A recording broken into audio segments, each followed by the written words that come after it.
Hello everybody, my name is GCP Nick, or Athena in the Soul Masters community, and I'm going to be commentating this Soul Masters game I played with my friend Robbie. Hopefully I can do it in one take, and I'll talk about myself and everything as we go. But as you can see here, my champion is Athena. Discard one focus. If I use a card as a shield energy, I can draw a card. I'll talk about that later, but right now I'm going to show you what resource Athena uses. It's called Focus.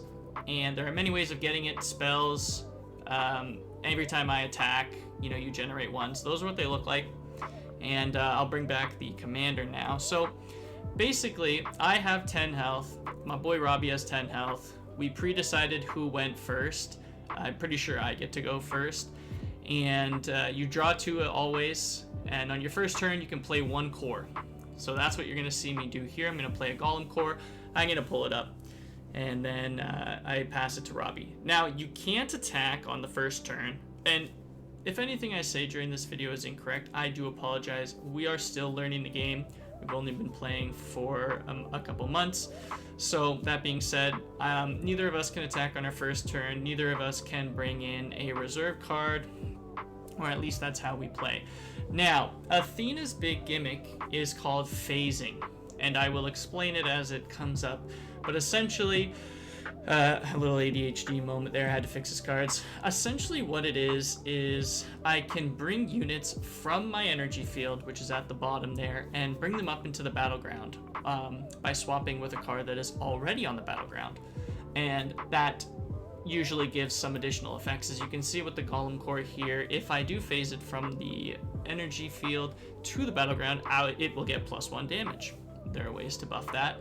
But the other cool thing about this game is that everything can be in the energy field. You can put anything in the energy field, and it counts as a sort of mana. So he's going to tap 2 and play an Alice, which is just a 4/4 unit with nothing special. He's going to pass it to me. I'm going to draw 2.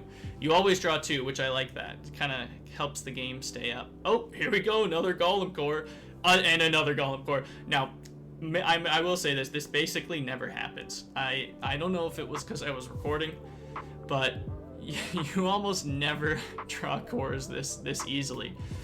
Anyways, I'm going to play a card called Snap, which lets me summon a 5th army unit from my hand, costing 3 or less, and I generate a focus. And the beautiful thing about Snap is that it costs 2, but lets me bring out a unit costing 3.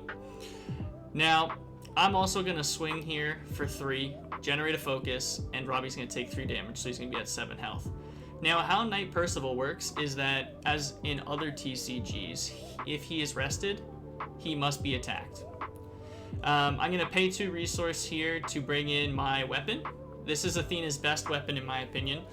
As you can see, comes in rested, which is fine. Now, if it is targeting a unit that is a 5th army, it gets +1 damage.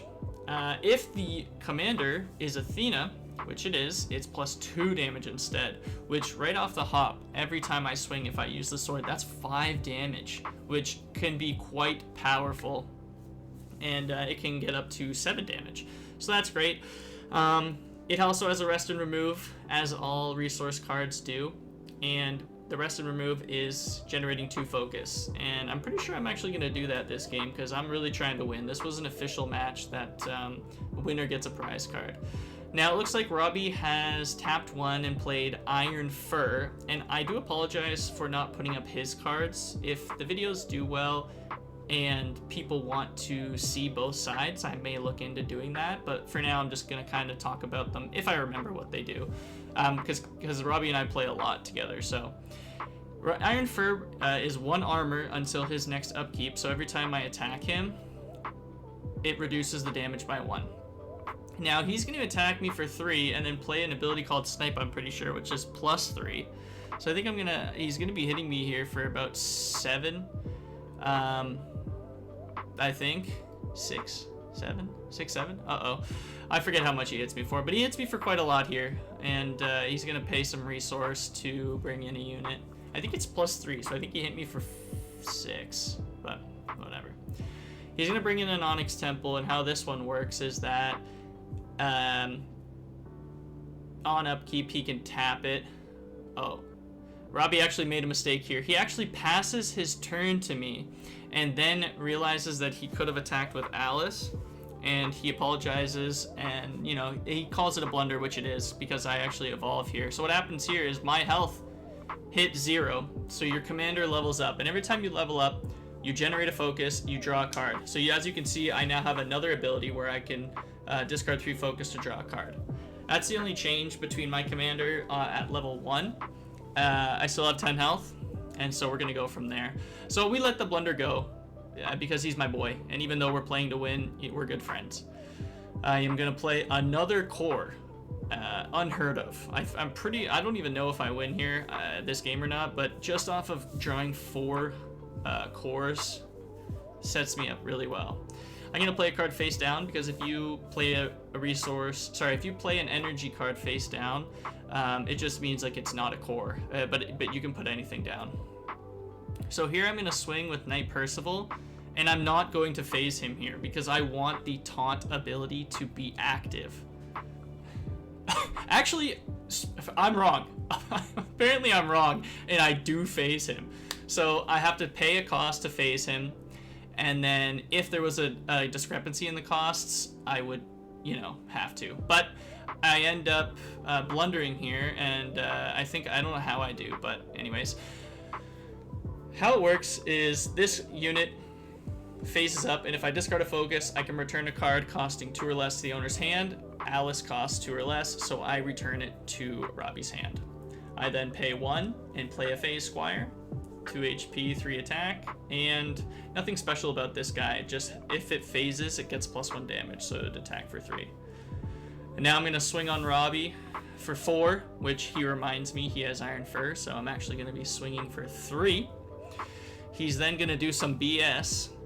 I think he's going to protect. I think this Survival Instincts protects for 2, so I'm actually only going to be hitting him for 1 here, which is insane.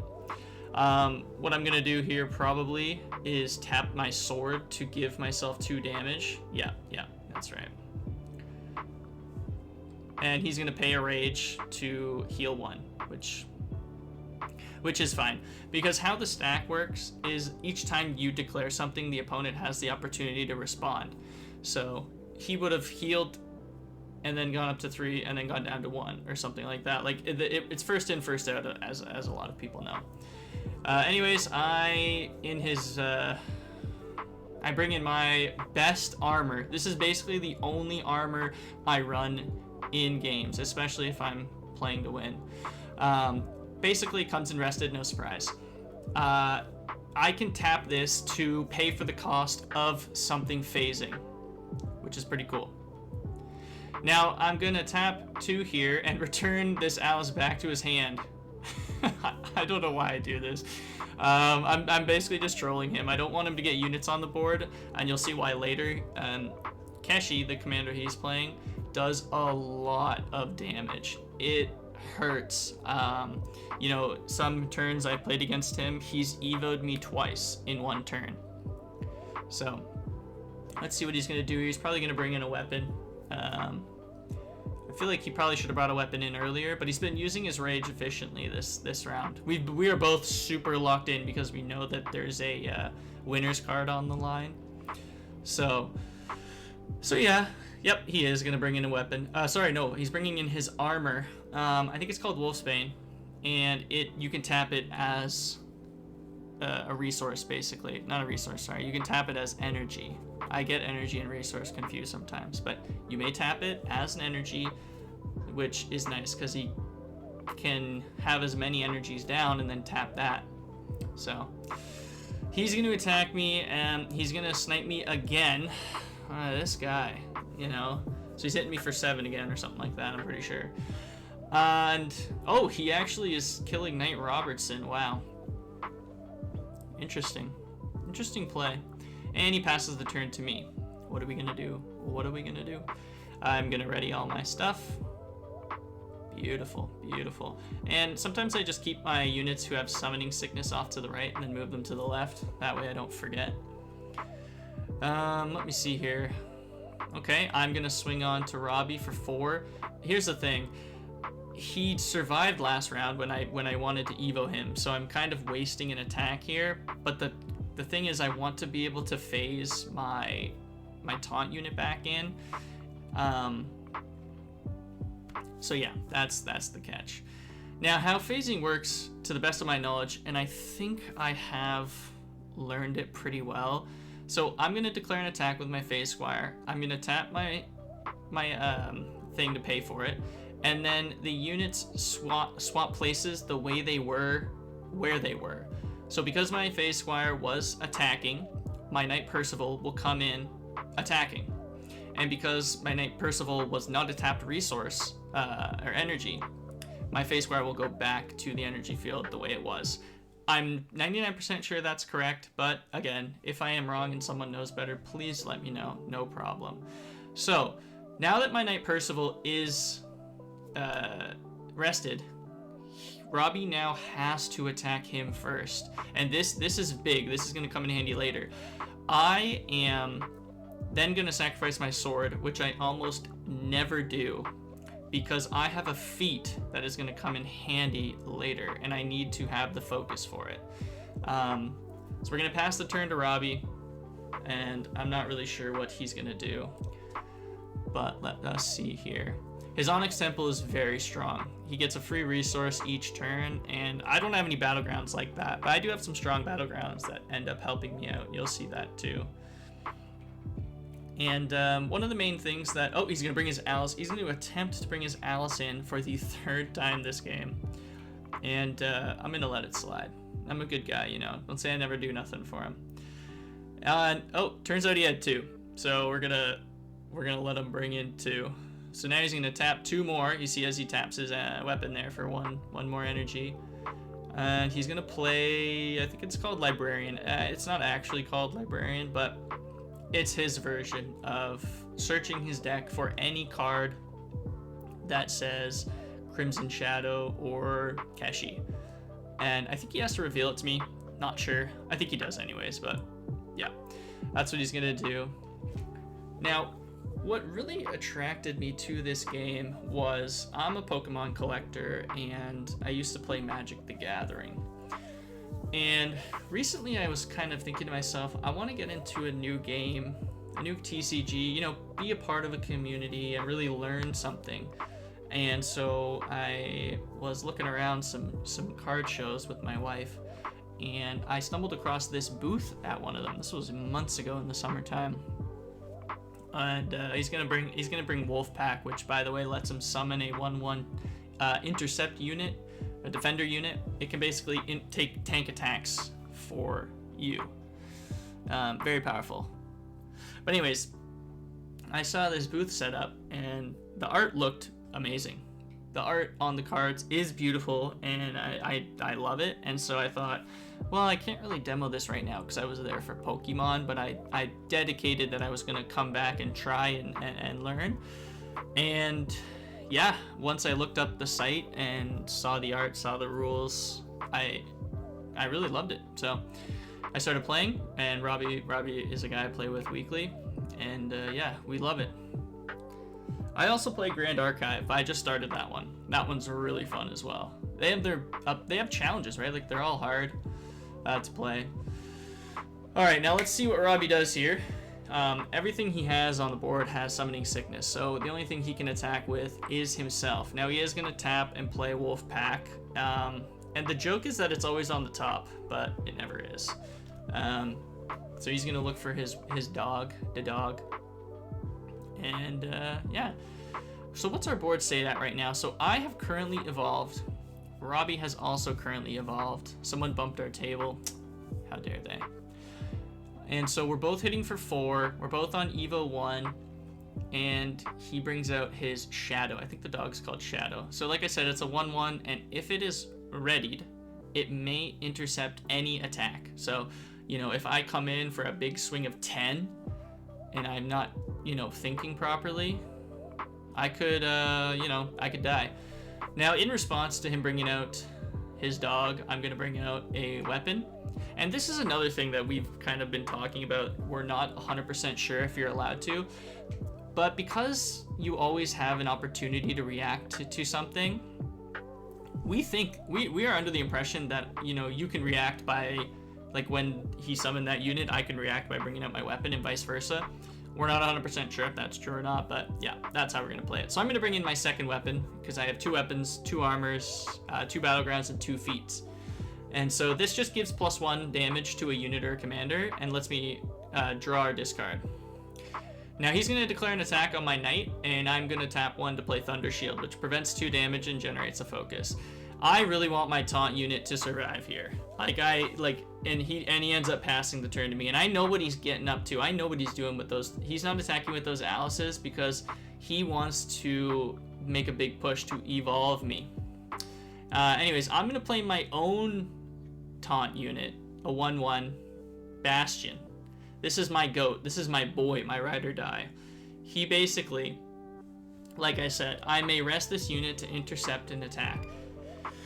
He also has an additional effect where if I had him down where those golem cores were at the bottom of the screen, and Athena was attacked, I could sacrifice it from there and negate the attack, basically.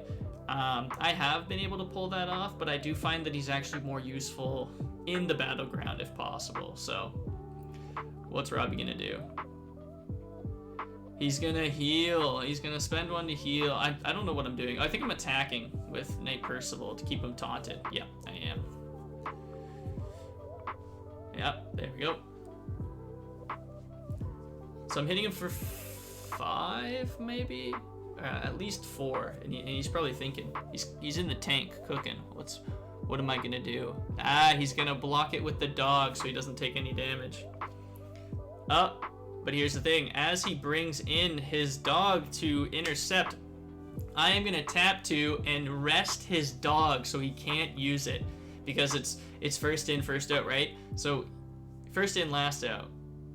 I forget how the stack works, but basically he moves to use his dog to intercept, and I shock it, which means it can't defend anymore because my Thunder Shock goes through before his blocking of the attack. So my Knight Percival, my attack's gonna go through to him. It doesn't evo him, I'm pretty sure, or does it? It does. So now all I have to do to win this game is hit Robbie for 15 damage, and you're gonna find that this is actually very hard to do. On my attack, I also generated a focus, I think. Again, we're still new, so we're not too good at it. And my only goal for this part of the mid game is to keep my Knight Percival alive as long as possible, because if I can keep this 4 health unit alive and I can survive the onslaught of his attacks, I'm in a great spot. And I also have my 1/1. So see, this is exactly why he didn't attack with his Alice. He's gonna tap 3 and play a card called Alex.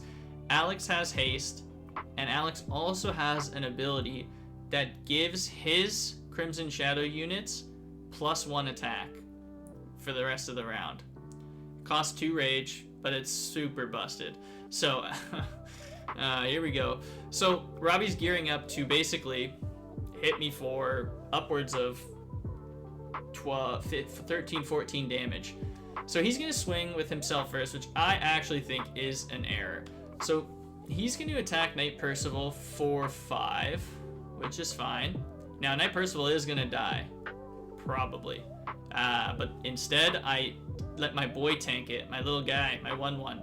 So he tanks a hit for about 6, I think. So he tanks that. So now Knight Percival is still alive, and Robbie needs to find a way to get through him, because ultimately, you have to attack the taunted unit first. So he's thinking, oh, what can I do? I'm pretty sure he's going to spend 4 rage to Savage Roar, maybe not. He still has 3 mana, or he still has 3 energy that he can use. No, he's just going to attack with Alex, pay the 2 for rage, and buff. So now I'm getting hit for 5, my Knight Percival, and he only has 4 HP, so he's dead basically. What am I going to do? I'm going to tap 2 and play Divine Light. Now here's the thing. It's a prevent 1 damage, draw 1 card, generate 1 focus. So it's actually not going to save Knight Percival. But the card I draw ends up having, you see in the bottom left, there's a little shield there with a 1. If the card has a, and I should have pointed it out before, Knight Percival, I'm allowed to block by sacrificing a card. And the cost of the block is in the bottom left. So he survives that hit. Then he hits me with an Alice, to which I sacrifice the best armor in the game to keep him alive, to force him to hit me with his second Alice, just to get rid of 1 unit. So if you see this, what I've just done, his commander has attacked, didn't get through. His haste unit that buffs his other units attacked and didn't get through. And his 2 other units that were hitting me for 5 each also did not get any damage on me. Now, my board state, not great. So what I'm going to do is I'm going to pay 1 resource, bring in another armor. And the reason this armor is good is not because of its effect here where it says Soul Guard armor, rest, prevent 1 damage to unit or commander. That's fine. What's really good is prevent damage equal to your commander's shield value on rest and remove. When I am in Evo 2, so when I'm on my last legs and I sacrifice that, that's 3 damage that I can potentially block, which is gonna come in handy pretty fast. So I am at 6 focus, or 5 focus, which is good, and you're gonna see why. Alright, so what are we gonna do here? Okay, I'm gonna swing into... I think I'm declaring an attack onto Alex for 4. I should have pointed it out, and I'm really sorry that I didn't, but this was our first time recording a video and getting one of these out of there. So, yeah, I declared an attack on Alex because I was trying to get rid of him, because, like I said, he buffs all the other units, and I am not a fan of that. So... I'm tapping 5 and I'm bringing in 2 units now. Sorry, these are a little bit smaller here, but I'm bringing in a Phase Ranger and a Phase Soldier, which is 5 total, so I have 1 energy left. So, Phase Ranger, he can attack stealth units. Honestly, that's not really important right now. I don't really know of many units that have stealth. And again, if I phase him from the energy field, he gets +1 damage. So it's a 2 cost that could potentially hit for 4/4. It's pretty good. Phase Soldier, on the other hand, is a 4 attack, 5 health. And you'll notice that right below their attack, which is in the top right, is that little green circle that I was discussing earlier. If it says like 1, that means I can sacrifice 1 card from my hand, and its bottom left number will delay that much damage or whatever. So these guys have neither of those. So when they are attacked, they are dead. Now, again, Phase Soldier, when he phases from the energy field up to the battleground, he would get +1 damage. So he'd be hitting for 5. Again, not really important. I have only displayed phasing once this game. And as you can see, if I let Robbie go here, he is going to potentially hit me 4. Let me just do a quick mental math here. So his commander hits for 4. His Alex hits for 5. His Alice is hit for 5. And his Woven Scout hits for 4. And his dog, he probably won't hit with. So right off the bat, that is 5, 10, 15, 20, 24 damage, up to 26 damage. Maybe 27 if he has a weapon ready. So he saved me for 27, and I only have 30. He saved me for 27, and I have 25 health.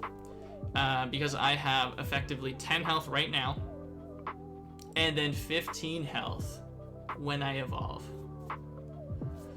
So it's not looking good. I don't even know whose turn it is right now. I am super lost. I should have had notes. Oh, you know what we're talking about right now? Right now we're discussing how I was able to bring in my sword and armor in just 2 turns, and I'm explaining that in a reaction to him summoning something, I brought in the armor, which was on his turn, and then I brought in the sword on my turn. Again, this is something that we're still figuring out whether it's possible or not. Like, if you're allowed to react by bringing out weapon or armor on the opponent's turn. Because when you think about it, if you are allowed to do that, which I think you should be, you know, it comes in rested and then it's ready for your turn. Now, I know what Robbie's doing. He sacrificed his sword to generate 2 rage, which is exactly what I did. And you're going to see why I did it in a second. Because remember, he's hitting me for 27 damage, which would kill me, but he's going to have to waste one of the attacks leveling me up. And if he doesn't do that properly, I could survive. But yeah, he's going to hit me for 5. Because he can't hit my units. Because you can only attack. Yeah, so what I'm going to do is he's going to declare his attack. It's going to go through, but I'm going to play Overload. And it rests all enemy units. and Robbie hates this card, and most Keshi players probably hate this card. Now, it does cost all of my focus. And I'm also going to rest and sacrifice my armor, which I mentioned is going to block for 2. So I'm going to take 3. So yeah, I'm at 7 health. He no longer can attack. He also can't summon any units because one of the rules is that you can only have 5 units on the battleground. And we also play with a rule that if the spell says place on battleground, that is acting as a unit until you sacrifice it, which I think comes in handy. I think I play a card a little bit later and I will show you that. But look how cool this card looks, by the way. I'm like, yeah, you're getting overloaded, pal. He's gonna pay rage to bring in his other weapon. I have no idea what it does. Most of the weapons are just +1 attack, +2 attack, plus whatever. So nothing crazy. And he's gonna pass the turn to me. And the only reason I know he's passing the turn to me is because I ready my commander and I ready up my energy. I actually can't remember what we talk about. We also just yap about random stuff too because we're good friends. All right, what are we gonna do here? So I really need to get a big unit out. Oh, and I do. I'm reading my mind here. So I don't know what he just discarded there. Oh, sorry. Okay, so right, Major Brock. So I tapped all 6 of my mana here. Oh, I didn't get to explain what he does. I'm so sorry. Okay, Athena's Blessing. Here we go. Tapped 1, Athena's Blessing. Place on battleground. This is exactly what I was saying. You place it on the battleground, choose 1. It either gives a unit or commander +2 armor or +2 damage and generate a focus. Now, I am super sorry about not reading what's his name? Knight Major Brock does. I will pull it up right now and tell you what he does. So, on play, place target unit with a cost of 4 or less to the bottom of the owner's deck. And what I chose Alex, obviously, because Alex is a huge pain in my butt. So I, right now, have to get rid of his units. So I'm going to pay 2 focus, and I'm going to bring out one of my battlegrounds. And the reason I'm picking this one instead of the other one, and you're not going to see the other one this time around, I'm so sorry about that. This shrine, to my interpretation, increase and heal base health by 1 in all forms. So I get 1 health, right? I can also sacrifice a Golem Core to heal and draw. When I evolve into Evo 2, which I do soon, I would have 15 health, right? But this Purity Shrine leads me to believe that I actually get 16 health because it says increase and heal commander base health by 1, right? Pretty sure that's right, but we will see. So I'm attacking him here. I'm attacking him with my Phase Squire. I'm attacking him with my Phase Ranger. I sacrifice the Athena's Blessing to get the +2 damage on my Phase Knight. And I can attack with my 6-cost unit. So next turn, I think Robbie is at 12 health. So he is in danger of dying next turn. So I'm going to pass it to him. He's going to draw 2. And we're going to see what he reacts with. And I think, if I remember correctly, let me see. So I'm fully tapped out, so I cannot do any reactions. The only reaction I can do is if he attacks me directly, I can discard some cards from my hand to block. But I can't play any cards. I can't, summon anything. You're only allowed to play cores on your turn, and you can't exceed what your commander has. So I'm allowed to have 7 energy in the energy field, and that's it. So right now, what is Robbie doing? Again, he can hit me for 5, he can hit me for 9, he can hit me for 12. So he can Evo me this turn, because I don't have any taunt units on the board, so he can just go face, face, face. But if he leaves my units alive and passes the turn to me, I'm gonna smoke him. So he has some thinking to do. Uh-oh. He's tapping 5. Oh no, he's gonna play Banish. Yep. So he taps 5, plays Banish, lets you destroy a card costing 5 or less, pay 1 Rage, lets you destroy a card costing 6 or less. So not great, because I wanted to use that guy, but that's fine. I'm gonna let it go through because like I said, I have nothing. Got nothing. Oh, he's gonna play another Scout. Now that core he has up, you see how he has 1 energy core that is still readied. What that one does, and I think all commanders have it, you can sacrifice it from the energy field. Sorry for the voice crack. You can sacrifice it from the energy field to block 1 instance of damage. So again, if I'm coming in on him for 12 or something like that, he can sacrifice that, block all damage. But then now he's down one energy, so he's gonna probably have to use that, right? Because he's only got 12 HP left. Now,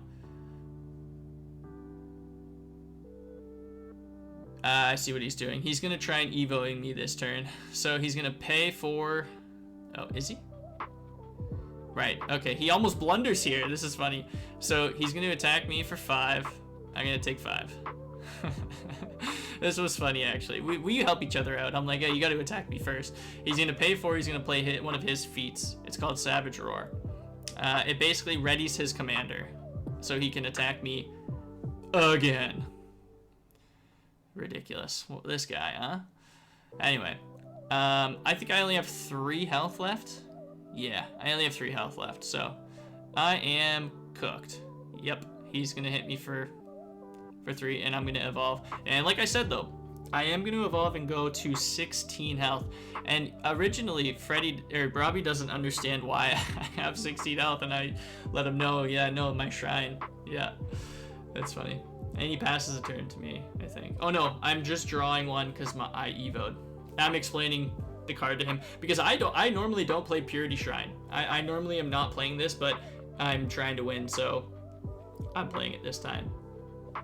And I'm explaining to him right now that the reason I played it last turn when I was still Evo 2 was to get that extra 1 HP. Now, let's review Athena Storm Kai level 2. This is my final Evo, and if I now reach 0 HP, I will lose the game. Now, his Alice is going to attack my Phase Soldier. In reaction, I'm going to discard my sword so I can draw 2 and discard 1. I'm basically saying that he is going to die because now the action is back on him. So I have no choice but to let him die. Anyways, tactics. Once in my main phase, I may discard 2 focus to draw a card. Once, I may discard 1 focus, and if I use a card of shield energy, I may draw a card. Now, and again, my attacks generate 1 focus. So, he's going to pass it to me. I'm going to ready everything. Conjure. I don't know what Conjure does. I have no idea. I should probably look into that. I am the best Athena player in our region. I'm the only one, so I guess by default, I'm the best. But we play in Canada, so the play group in Canada is basically 10 people, and I am the only Athena player, so ergo, I am the best. Alright, so I really need to, I have no units on the board and I can only take out 1 of his. Again, I do have 16 health, he has 12, so I need to get a good turn out here. I have all 7 of my energy down, so there's nothing more I can do. But isn't my card beautiful? Oh, my card art is so pretty. I have wings, you know, I got wings. So, beside my commander, the little red thing, that's how much focus I can have, so 6. And then the blue thing beside my name is how much energy I'm allowed to have, which is 7. Looks like I'm tapping 5, and I'm gonna play Knight Lieutenant Ezra. I love this unit. Anyway, what I get to do is on play, flip over a card, and then it does not flip over till my next turn, which is nice because I'm picking his Alice. So his Alice will flip over on my turn and it will be rested, which means I can attack it on my turn, next turn. I'm gonna swing into him, I think, for 5. I'm basically saying, like, I don't consider the Woven Scouts a threat. They're hitting for 3 each, so that's 6, which, yeah, not great, but he's hitting for 5, 6, so that's 12, so I live. Yep, he's gonna sacrifice his Athena core to survive my attack. So I have to pass it to him, you know. Athena, sorry, I didn't mean to say Athena doesn't have any haste units, and so a lot of the times, you know, you're really gambling it in these late game. Like, we are in the late game right now. We are both on Evo 5. We are both, you know, as soon as our HP hits 0, we lose. So he's gonna tap his temple, get a rage.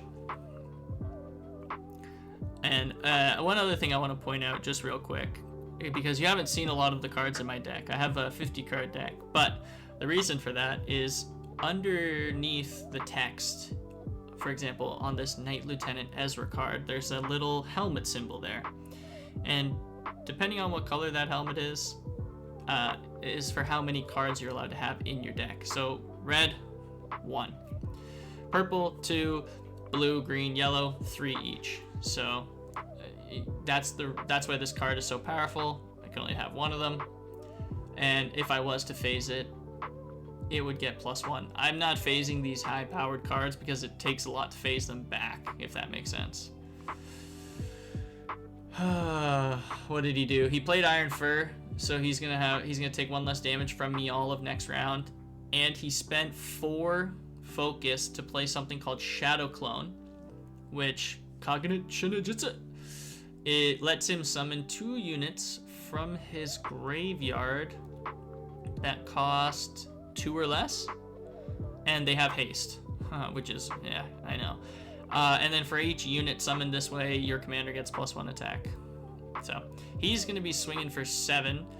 I'm going to tap 2, and I'm going to Thundershock his Alice, the one that has haste, so it basically just goes to the graveyard because he can't use it. And I'm going to generate a focus. And I'm gonna ADHD touch his board. I would definitely not do that if I was playing a stranger in like a tournament or something, but you know, they have to be exactly the way I like it. All right, not really, but yeah. Yeah, he's gonna hit me for 2. Oh no, sorry, he's gonna hit me for 1. Then he's gonna hit me for 3. I'm taking the damage. Oh god, I'm getting worked. I almost blundered. No idea why I almost played that card. I'll show you what it is after, but I do not know why I almost played that. I'm gonna take the 3 damage again, and I'm gonna be down in the dumps here.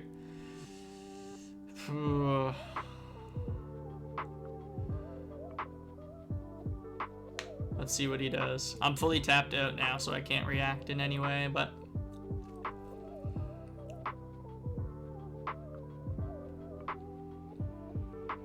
alright, so he's gonna be hitting me for 8, which is not good.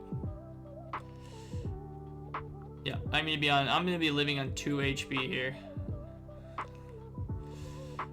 Yeah, not good at all.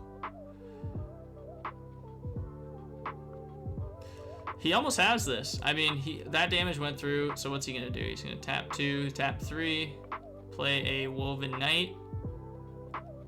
I originally thought that Woven Scout came back from the graveyard, but he had to show me no, it was Alice, and I said, oh yeah, duh. So his dog's gonna leave at the end of his turn. He's gonna pass it to me.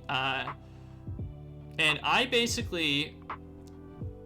will lose if I do not win right here, right now. I have one more. I'm gonna draw 2 cards. And yeah, if I can't hit him for 12, I will lose the game. Now, here's what we're gonna do. Angel's Wrath. This is the card I almost misplayed last time. So I get to discard a card from my hand, and then I get to damage this combat, generate a focus. So I'm hitting him for 7 right now. And he's going to take it. So he's going to go from 12 to 6. No, yeah, he's going to spend 1 rage to negate it to make it 5. 6 damage comes through. So now he's at 7. And I think I noticed that I have it here. I play Queen's Champion, which is my 2nd feat, costing 4.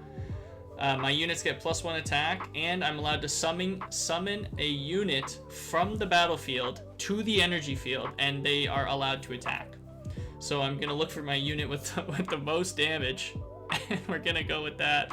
I bring up one of my cores, and he's hitting for. So now my Knight Lieutenant Ezra is hitting for 6, and my Golem core will be hitting for 5. So I'm gonna declare the attack here for 6. I'm gonna play Angel's Wrath one more time, discard my last card, and he, I think, is not going to be able to stop that, and I get to take the dub. Would you look at that? I had a card I'm not even going to show. It wasn't that great. But anyways, if you enjoyed this style of video and you have any corrections, please let me know. Thanks so much for watching, and I'll see you guys next time.